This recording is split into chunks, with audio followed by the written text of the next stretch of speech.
Bismillahirrahmanirrahim. Alhamdulillah. Alhamdulillahilladzi jama'ana bihadzal majalis.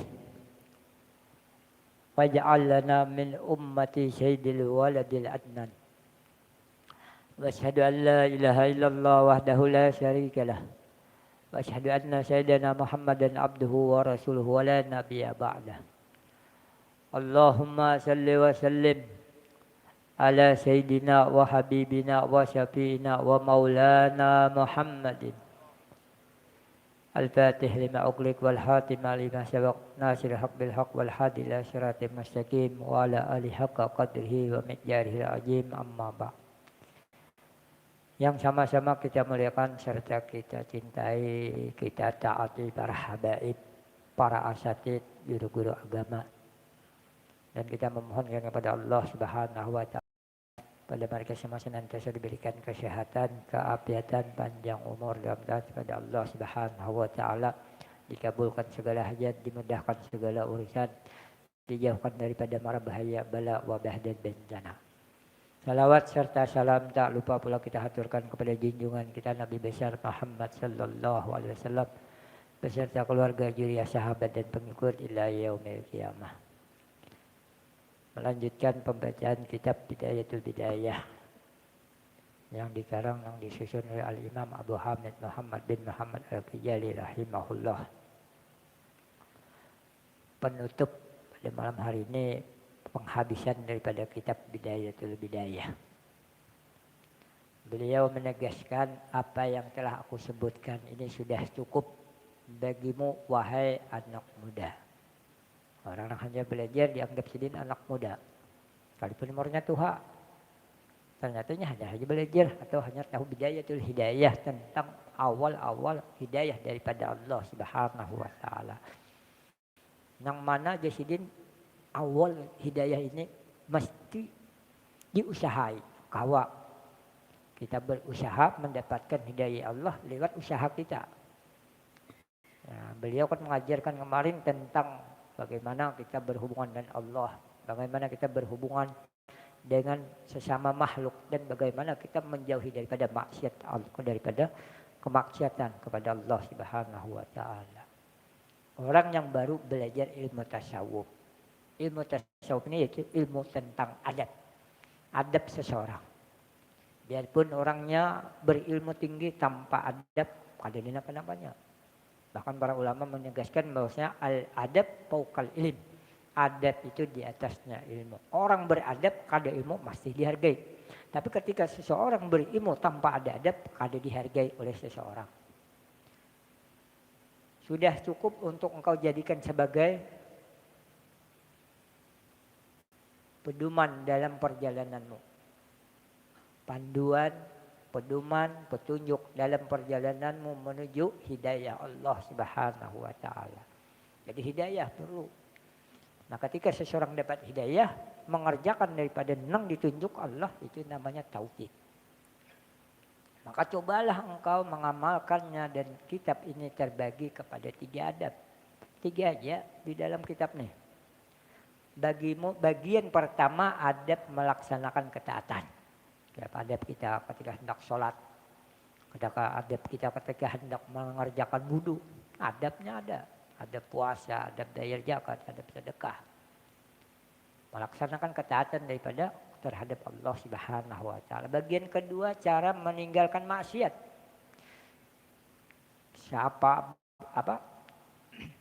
Sebesar apapun maksiatnya, sekecil apapun maksiatnya kita tinggalkan, kita hindari. Jangan anggap remeh. Jangan menganggap enteng daripada satu kemaksiatan. Wah, dosanya halus saja, jangan. Siapa tahu di situ, di setiap perbuatan dosa, di setiap perbuatan maksiat, mungkin di situ ada terdapat kemurkaan Allah Subhanahu wa taala. Dan jangan kau sepelekan atau ringankan, remehkan daripada perbuatan taat. Seperti membuangi duri, paku di jalan. Ini pahalanya sedikit aja, jangan. Siapa tahu di situ terdapat keridaan Allah Subhanahu wa taala. Bagian ketiga adab pergaulan dan persahabatan sudah kita lalui. Maka kitab ini dengan serba ringkas telah mengandung semua adab-adab seorang hamba. Baik hamba dengan Allah, baik dengan Allah Ta'ala ataupun dengan makhluknya. Hablum minallah wa hablum minan nas. Karena ini dua perkara kada bisa ditinggalkan. Kita kada bisa hidup dengan sendirian. Ya, seorangan di dunia ini kada kau hidup. Nabi Allah Adam tuh di surganya Allah Subhanahu wa taala perlu teman dia. Jadi si kawan dia. Jadi kita hidup di dunia di dalam dunia ini pasti ada sahabat, ada kerabat, ada musuh. Nah, apabila kita dimusuhi orang berarti Allah Ta'ala akan meningkatkan derajat kita. Mau kada mau. Dari lahir sudah memerlukan seorang bidan. Untuk membantu mengeluarkan seseorang di parut ibu perlu bidan. Nah, ketika sudah keluar pun kita perlu susu daripada ibu kita. Disapi, disusu selama 2 tahun. Setelah besar belajar pun perlu orang yang mengajar. Kalau dia langsung tahu seorang. Nah, subhanaka la ilma lana illa ma 'allamtana. Suci Allah yang mana Allah mengetahui dan kita ini harus ilmu-ilmu bisa diusahakan. Orang hendak man arada dunya fa'alih bi ilm. Orang yang menghendaki dunia maka orang tersebut harus punya ilmu. Berdagang aja misalnya kita hendak berusaha, hendak berdagang. Lain pedagang akhirat lah. Pedagang akhirat rugi marah, tapi mengharapkan keuntungan di akhirat. Tapi kalau kita menginginkan keuntungan dunia, beli 100.000, jual 200.000 itu untung, perlu ilmu juga. Amunnya beli 100.000, dijual 50.000 itu akhirat ngaranya. Nah, tapi untung juga, untung di akhirat. Tapi urusan dunia rugi. Rugi berarti ini orang ini kada bisa berdagang, kada bisa berusaha, kada bisa mempelajari ilmu man arada dunia fa'al bil ilmi. Orang yang menghendaki dunia ia pun harus dengan ilmu. Man aradal akhirat lebih-lebih orang yang menghendaki akhiratnya Allah, kesenangan yang abadi, yang hakiki, yang mana itu negeri kekal. Namun di dunia ini satu mati saja. Jadi yang apabila orang menginginkan kesenangan akhirat ia pun dengan ilmu. Maulah dengan sholat kada berilmu kada mau. Orang hendak bersedekah tanpa ilmu kada mau dia. Puasa pasti ada orang mempelajarinya.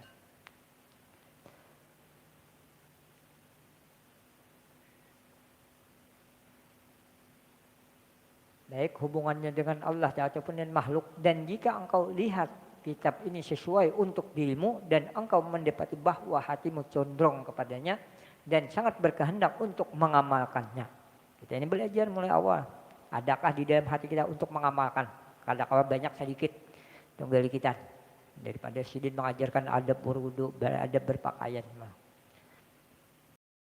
Sangat berkehendak untuk mengamalkan, maka ketahuilah bahwa engkau adalah seorang hamba yang telah diberi cahaya oleh Allah Ta'ala.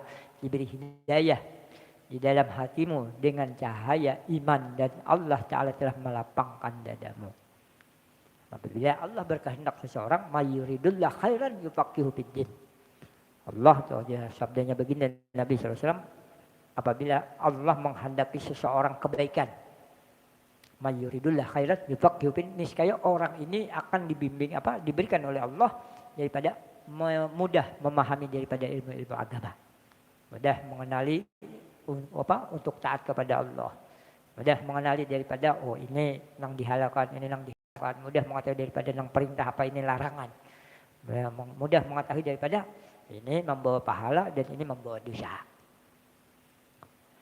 Dan ketahuilah bahwasanya telah bidayah, permulaan ini ada nihayah, ada kesudahan. Dan di sana masih banyak lagi rahasia dan ilmu yang halus serta ilmu-ilmu yang dalam dan ilmu mukasyafah. Ilmu mukasyafah ini yaitu ilmu yang diperoleh oleh seseorang hamba setelah menghasilkan, mengamalkan daripada ilmu muamalah. Ilmu muamalah yaitu ilmu yang bisa diusahai tentang taat kepada Allah. Salat itu ilmu yang bisa diusahai. Tapi kalau ilmu mukasyafah, ilmu yang datang ya kita yaitu ilmu laduni.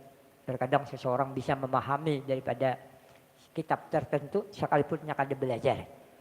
Nah, dari awal mengamalkan daripada ilmu-ilmu yang kita pelajari. Masih banyak ilmu ihya, banyak kan ilmu tasawuf yang lain. Ilmu muamalah ialah ilmu yang dicari dan diusahai. Ia dapat dicapai oleh siapa saja. Siapa saja hendak alim. Nah, orang hendak menghafal Al-Quran bisa, orang hendak menghafal Al-Quran itu ilmu muamalah, ilmu yang bisa diusahai untuk dikerjai. Diusahakan, dipelajari. Sedangkan ilmu mukasyafah, ilmu laduni ialah kesudahan daripada ilmu muamalah, yaitu setelah seorang ia beramal dengan amalnya ia akan mendapati nur yang dititipkan oleh Allah Ta'ala di dalam hatinya,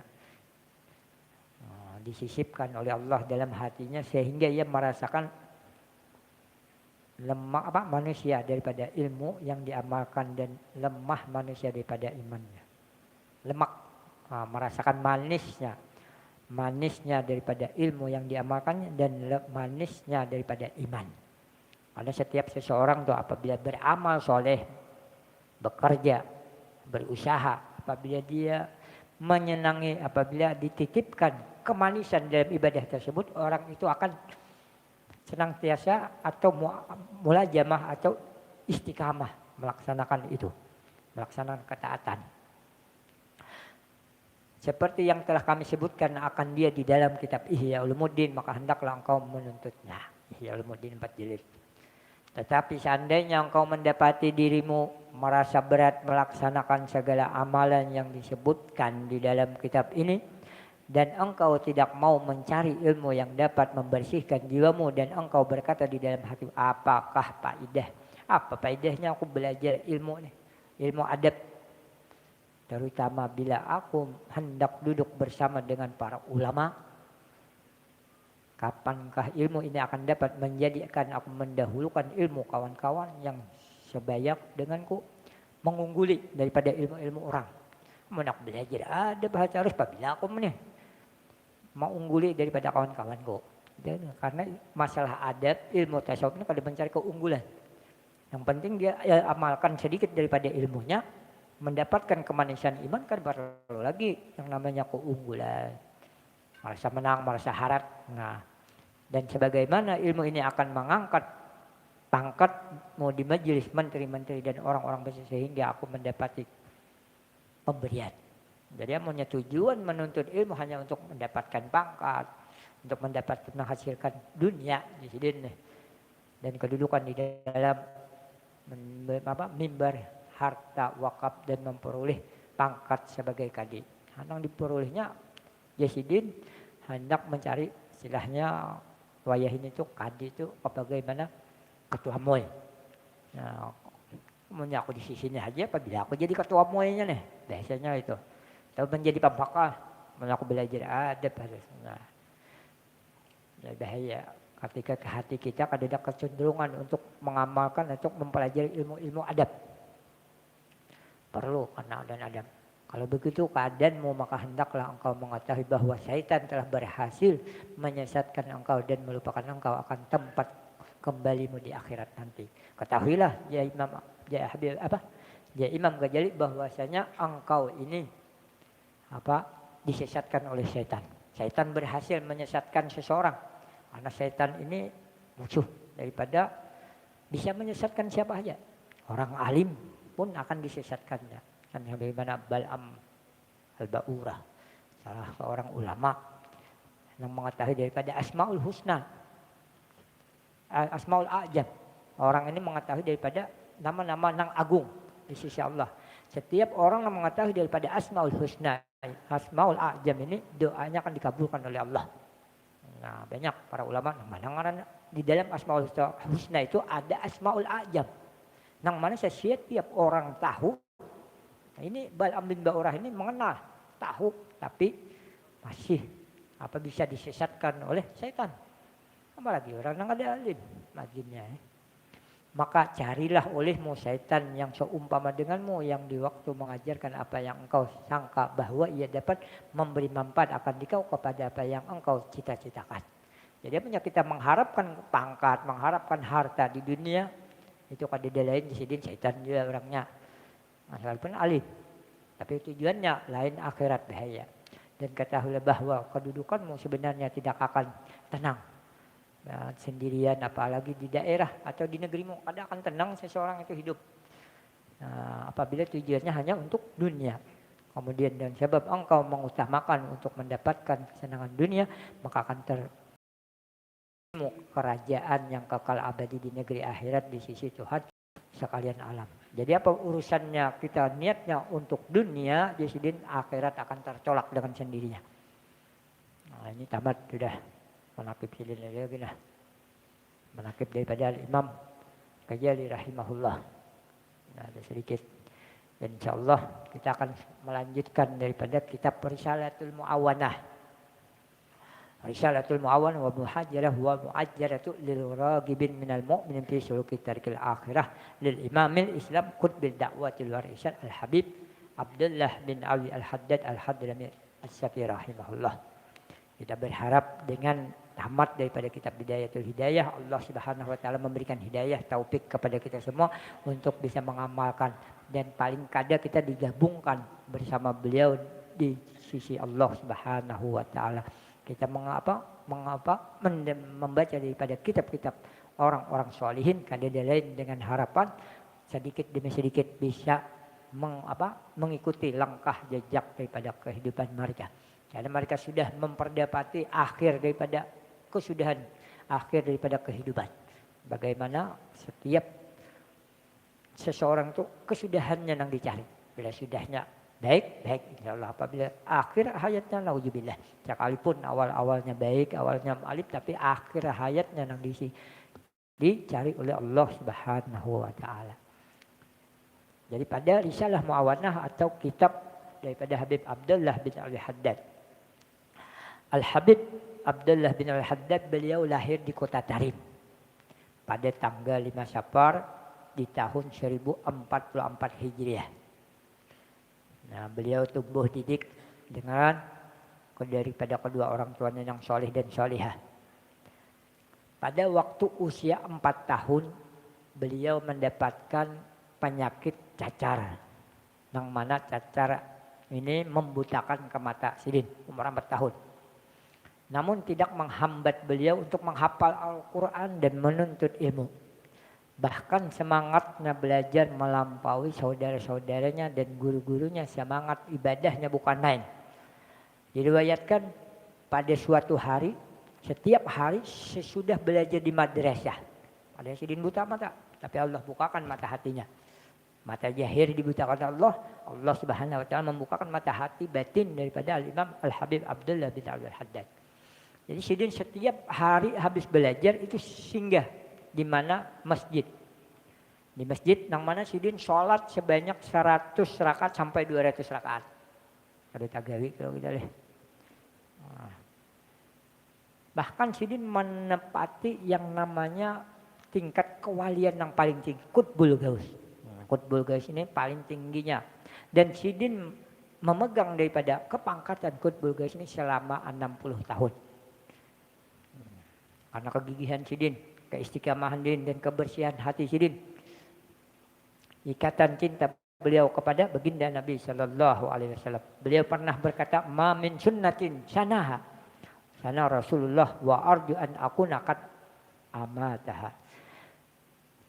Tidaklah daripada sunnah-sunnah baginda Nabi sallallahu alaihi wasallam apa-apa kesunahan yang disunahkan oleh baginda Nabi, apa-apa pekerjaan Nabi, apa-apa kelakuan Nabi, bahkan di sini sebuting lagi sunnah yang belum sampai aku tagawi kecuali sidin hendak meninggal, sidin hendak wafat, sidin hendak meninggal, sidin itu sunnah yaitu sampai panjang rambut sidin ke bahu.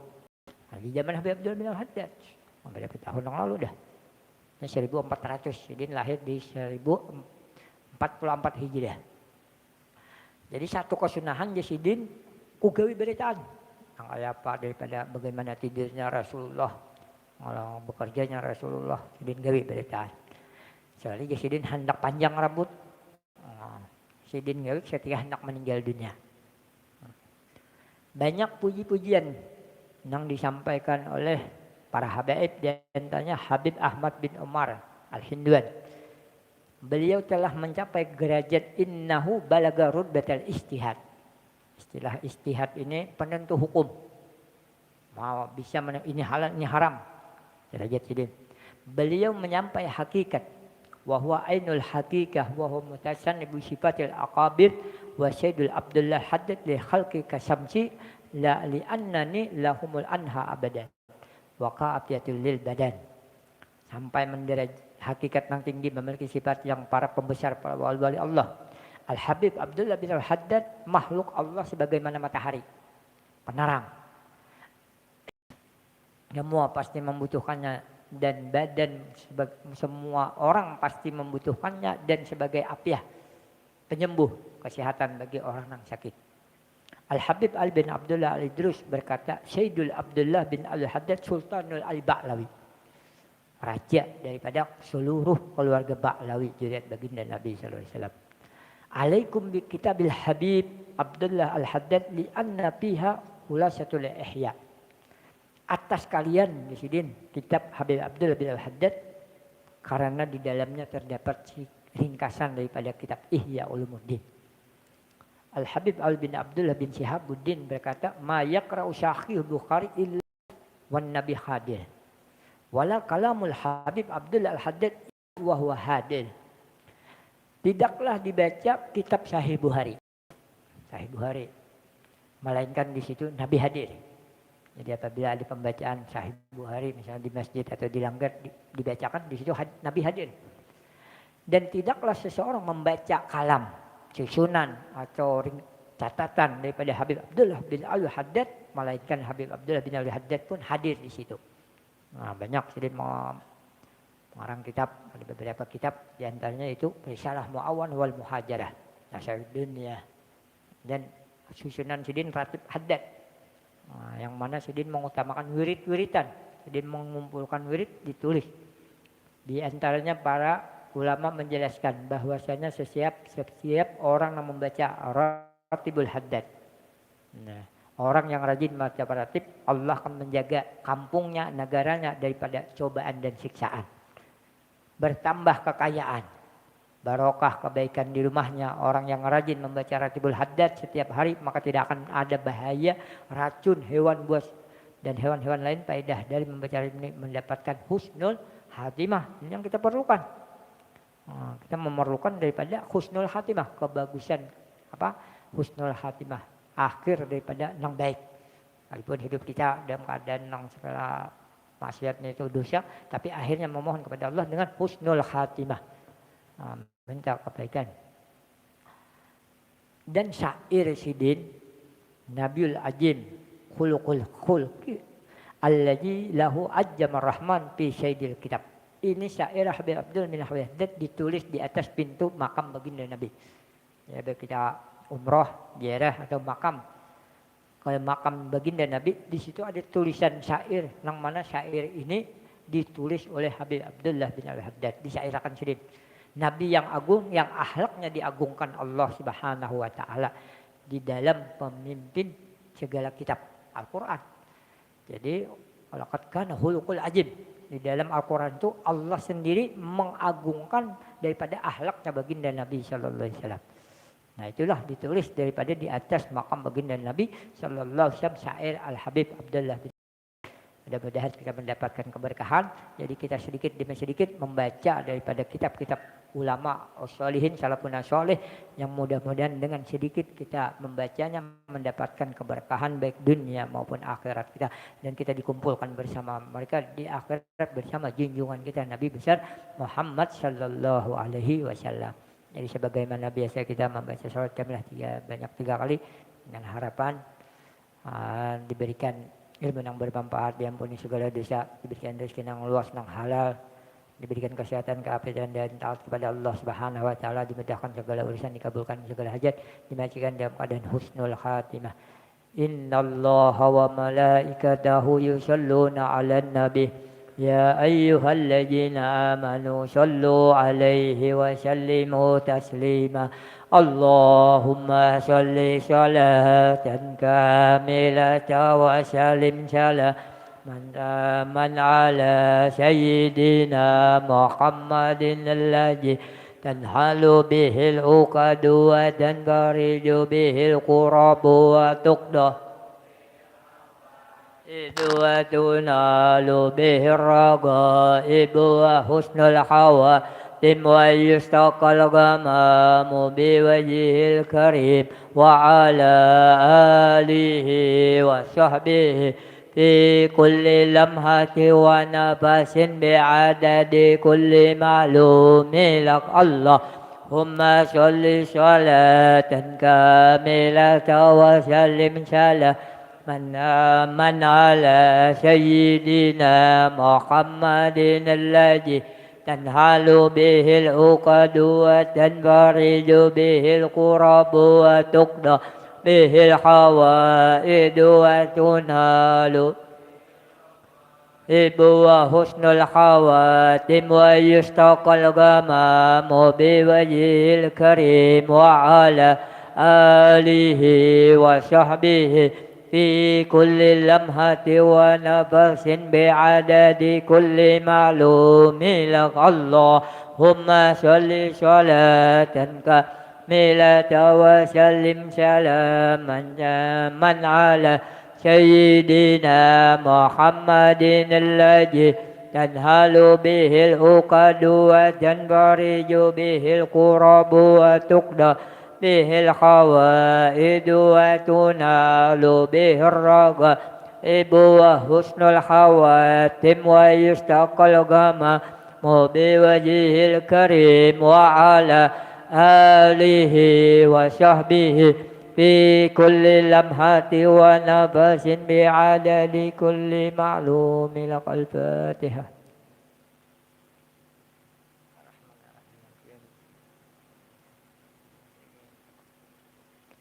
فيا أيها الراجون منه شفاعة صلوا عليه وسلموا تسليما. الله